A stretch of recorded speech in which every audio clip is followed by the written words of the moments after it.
How to download MMUP or UPDA certificate in Qatar.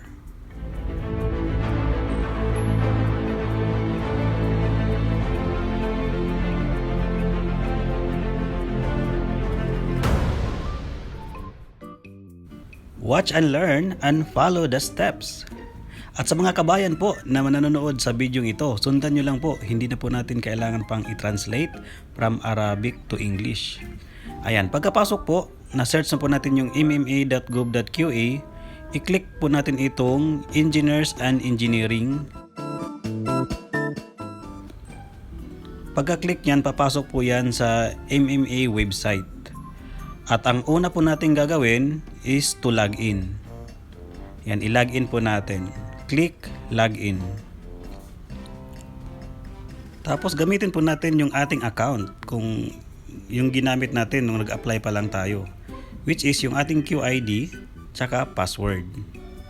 Yan, input po natin yung ating QID number, tapos password.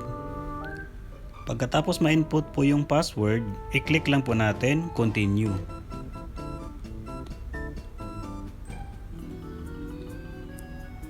Click continue. At nakapasok tayo ulit sa website ng MMA, pero nakalagin na po tayo. Ngayon, hahanapin po natin yung simbolo ng hard hat. Yan po yung Engineers and Engineering Registration. Click the hard hat symbol at yan, papasok po yan dito. Ngayon, puntahan po natin itong second to the last na nandito sa kanan, yung second to the last. Click it at may makikita po tayong symbol, yung parang registration card. Ayan, yung parang registration card na symbol, i-click po natin yan. Click that symbol at magbubukas po yung ating certificate mismo, yung detalye ng ating registration. Tapos i-click natin, click this at lalabas po yung ating certificate na mismo na pwede nating i-download. Yan na po yung ating certificate.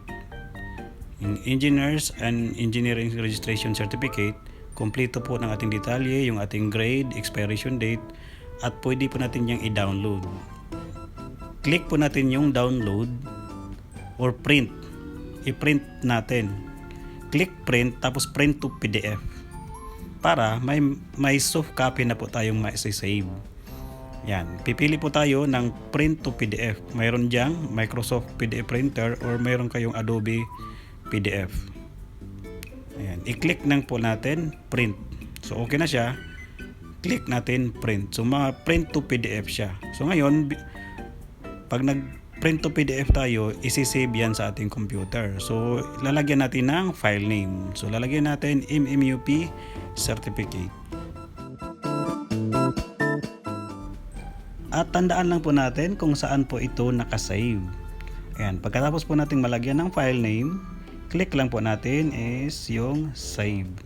Ayan, pag na-save na, ayan, meron na po tayong MMUP certificate in PDF format na pwede nating madala kahit saan. Ayan, halimbawa, bubuksan po natin kung nakasave po ito sa desktop. Andyan na po yung ating MMUP or UPDA certificate. Ayan, i-share nyo po ito sa ating mga kabayan or sa lahat ng friends nyo para malaman nila kung paano mag-download ng MMUP certificate.